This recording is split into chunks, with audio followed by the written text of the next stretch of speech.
Action.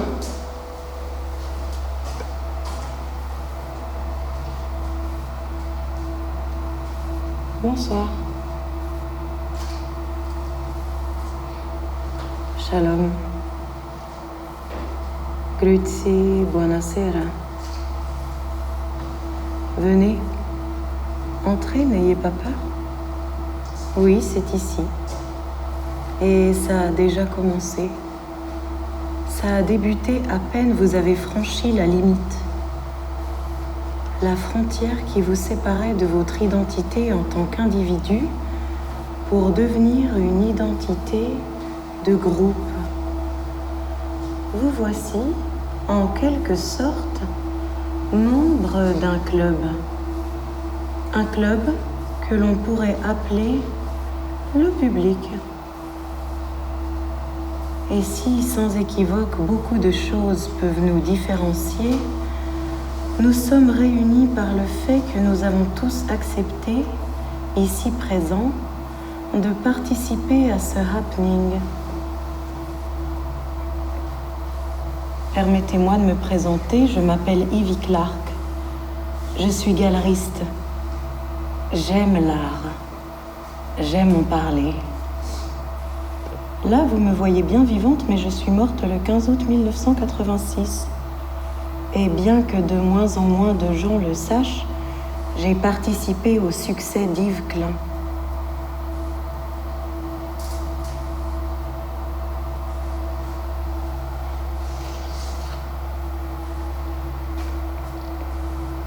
La pièce que vous êtes venus se voir s'intitule Agora Ghost.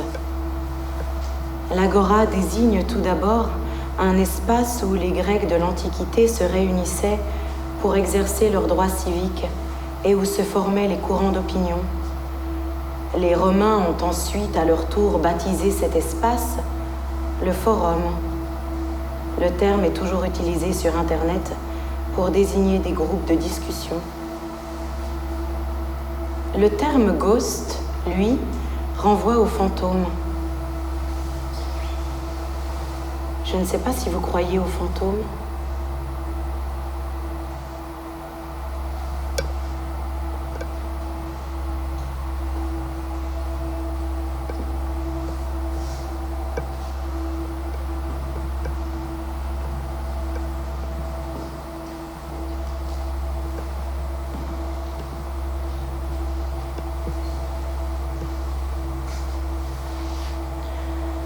Dans un livre intitulé « Spectre de Marx », Jacques Derrida dit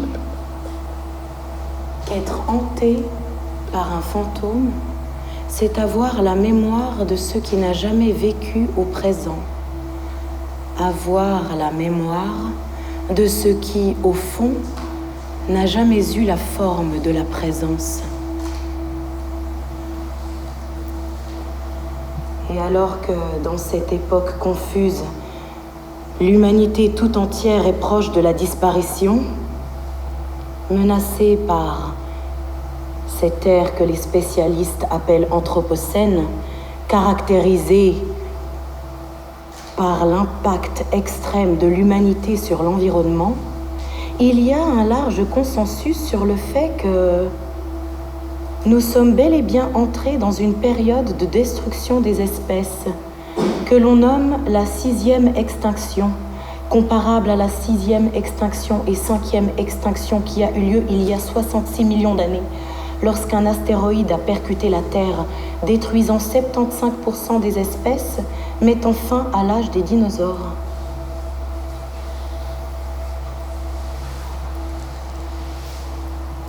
Et si toutes bonnes choses ont une fin, sauf la banane qui en a 2, 8 milliards d'individus ne peuvent pas tous se tromper. Votre présence ici n'est pas le fruit d'un algorithme.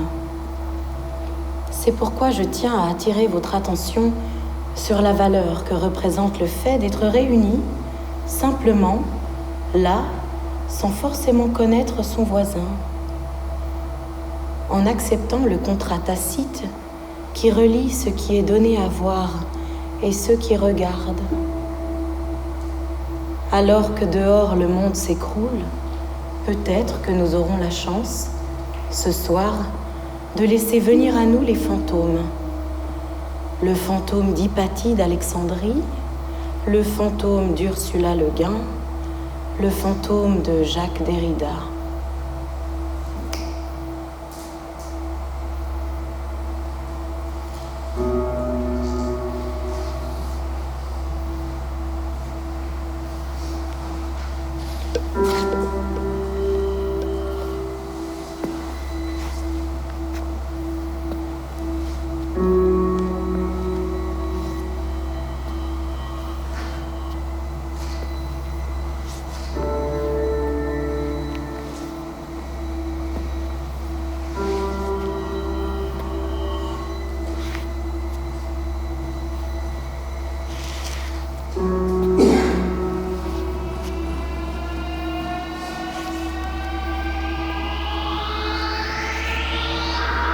Toutes les histoires ont déjà été racontées. Et tout le monde connaît déjà toutes les histoires avant même qu'elles n'existent. L'histoire vraie d'un artiste décédé.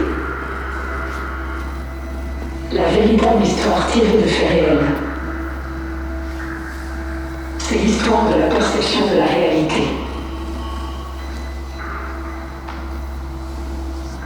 Un artiste est mort, que s'est-il passé? À dire vrai, les circonstances de son décès n'ont jamais été très claires. Accident? Maladie? Meurtre? Personne ne le sait vraiment. Une chose est certaine, peu de gens étaient présents lors de ses funérailles. Quelques lignes dans la rubrique nécrologique d'un journal local. Tout avait été organisé pour qu'il puisse disparaître dans l'oubli. Et puis, quelque chose a cloché. Quelque chose a persisté à vouloir vivre. Une vibration, un son, une voix.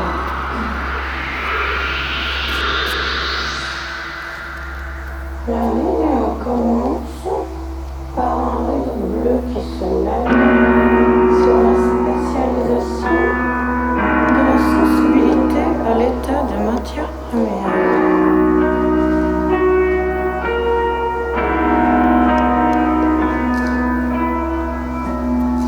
Avant d'avoir été un artiste blanc de 40 ans, l'artiste était juste un enfant blanc qui jouait avec un chat. Sur ce document vidéo daté du mois d'août 1980, l'artiste a 6 ans. Comme vous pouvez le voir, il s'amuse à chatouiller Talia, sa chatte qu'il aimait tant. Elle semble apprécier moyennement le traitement que l'artiste en herbe lui réserve.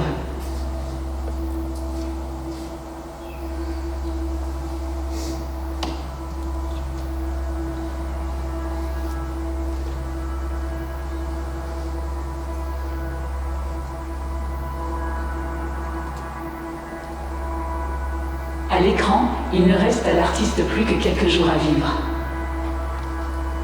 Mais ça, il ne le sait pas. On le voit, là, dans son atelier, à essayer d'ouvrir un pot de peinture.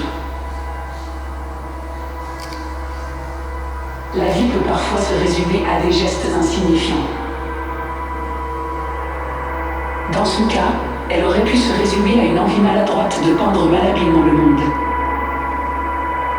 L'exposition qu'il prépare ne suscitera même pas cette épitaphe. En dehors de quelques spectateurs, aucun journaliste n'aura jamais écrit une seule ligne sur son travail. Sans se poser d'autres questions que bon Dieu, comment ça s'ouvre ce truc? L'artiste pensait consciemment pouvoir exprimer toute la radicalité de son œuvre en n'exposant qu'une seule toile de grand format avec une série de mots inscrits en noir sur blanc. De manière inconsciente, c'était l'occasion de garder la place qu'il a toujours occupée au sein du microcosme dans lequel il gravitait jusqu'alors. À savoir, la place d'un type plutôt sympa, délicatement en marge et inoffensif.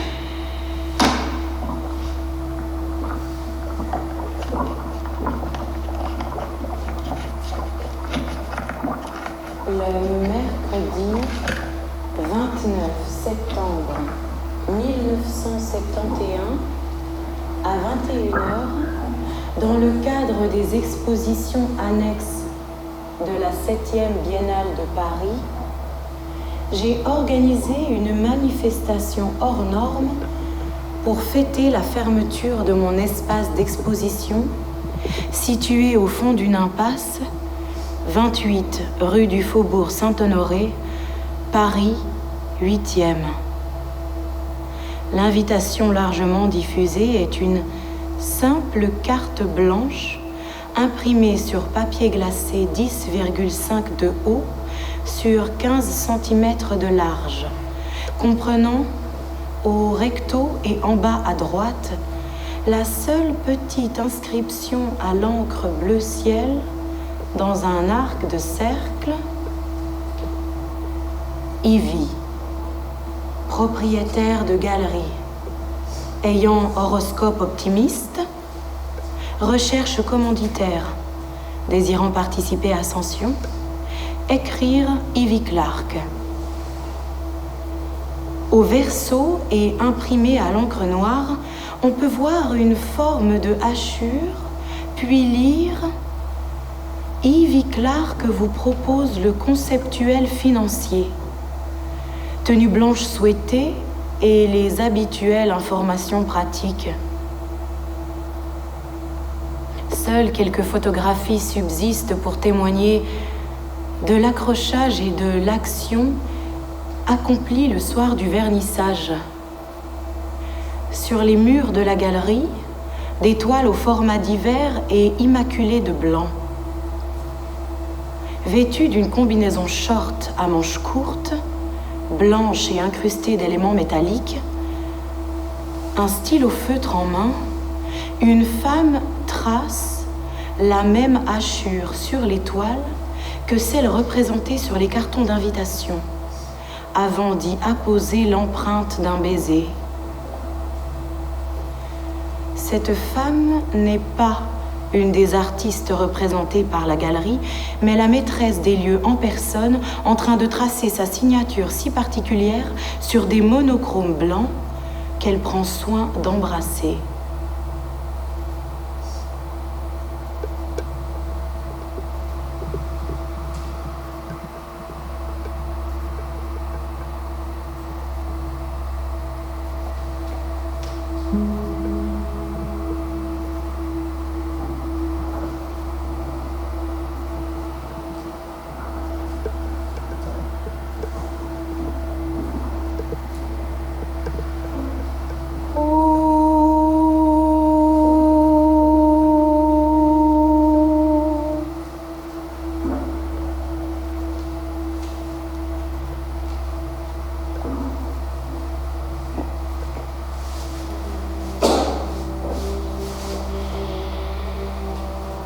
Après 10 ans d'activité intense, j'ai pris moi-même la décision de fermer mon espace d'exposition. Les gens ont pu penser que je souhaitais provoquer un nouveau scandale. J'étais probablement soucieuse de marquer l'histoire de l'art. Avec du recul, cette fermeture était indéniablement audacieuse, puisque j'ai décidé, moi-même, de vendre ma signature.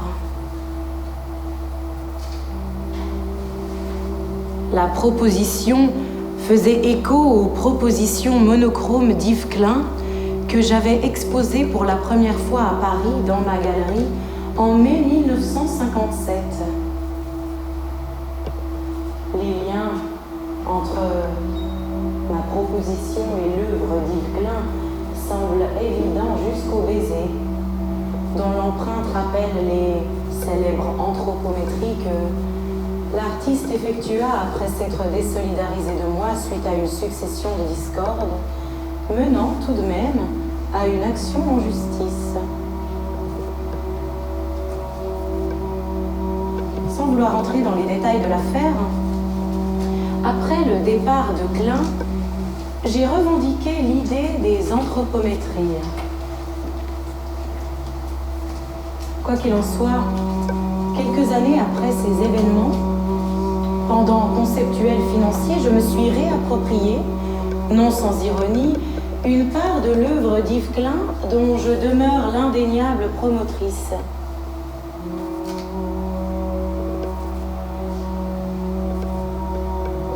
Cela m'a permis de prendre une distance caustique vis-à-vis d'un passé proche.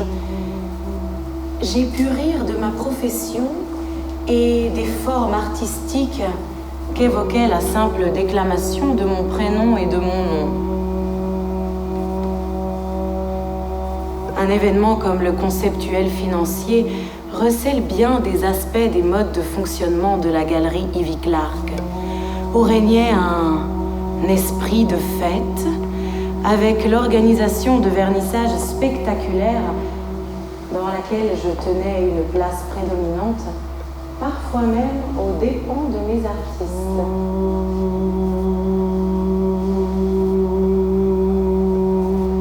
Le soir du 29 septembre 1971, devant une assistance habillée de blanc, j'ai fait sourire pour vendre ma signature sur le support symbolique par excellence de l'histoire de l'art, la toile tendue et clouée sur un châssis. Le geste accompli dérange, puisqu'une montreuse d'art désire laisser les empreintes de sa personne et de son identité en œuvre d'art. L'aspect cérémoniel émanant de l'action est détourné en son titre par une référence explicite à l'art conceptuel alors en plein épanouissement. Cette tendance artistique laisse prévaloir les idées sur la matérialité des œuvres. Je voulais brouiller et détourner les codes et les vocables de l'art qui, lui, est contemporain. Je voulais orchestrer un nouveau coup, une plaisante mystification durant laquelle je jouais à l'artiste.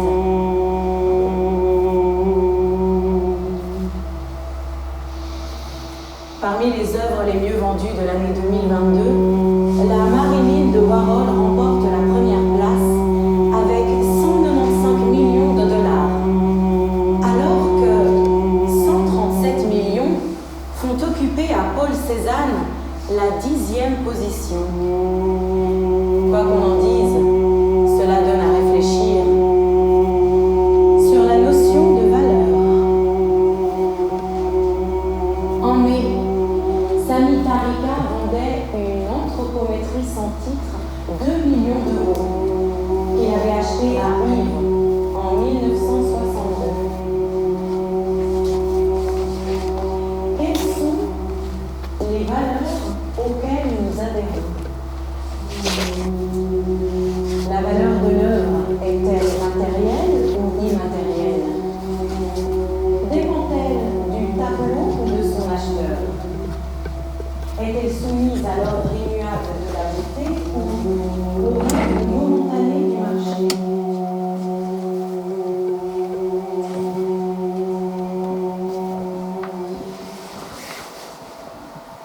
Dans une forme d'absolu, la valeur ne peut exister réellement que dans un espace à la marge de la réalité concrète, l'espace de la croyance.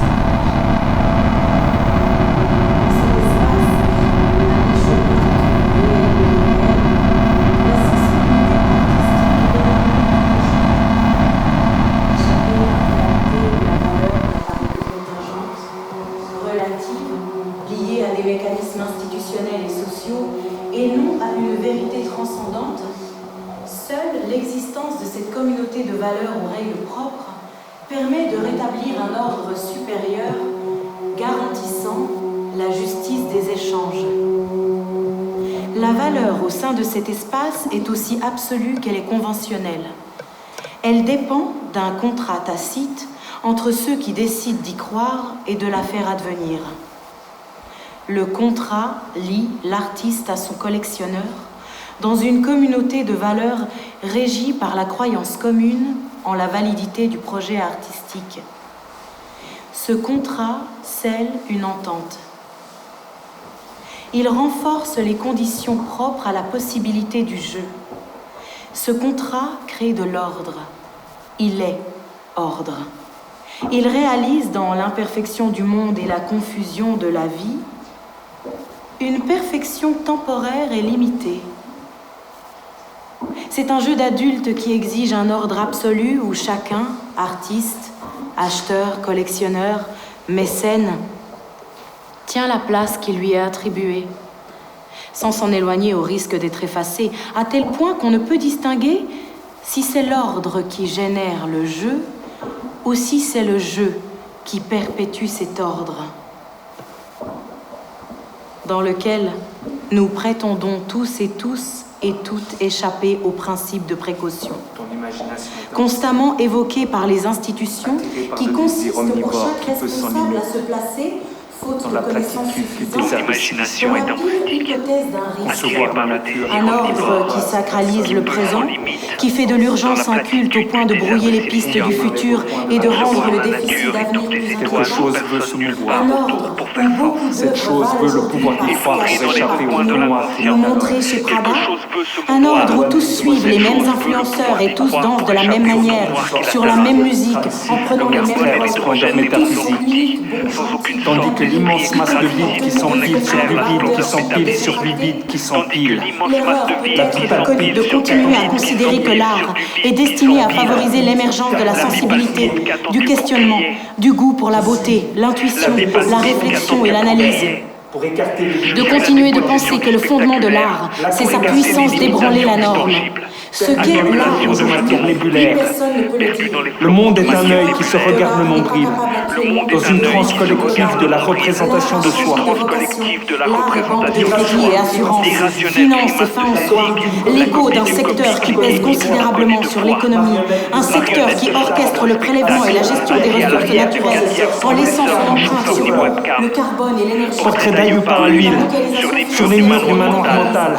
Se dérègle, plus les transactions financières s'accélèrent et plus les banques, la bouche grande ouverte, engloutissent simultanément, constamment plus et plus encore de ressources informatiques.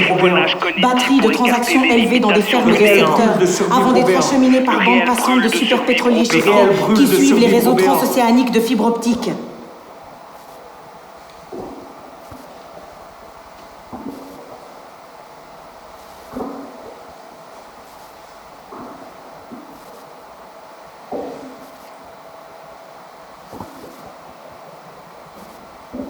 « 8 milliards d'individus ne peuvent pas tous se tromper. Votre présence ici ce soir n'est pas le fruit d'un algorithme. C'est pourquoi je tiens à attirer votre attention sur la valeur que représente le fait d'être réunis simplement là, sans forcément connaître son voisin. En acceptant le contrat tacite qui s'établit entre ce qui est donné à voir et ce qui regarde. Coupé.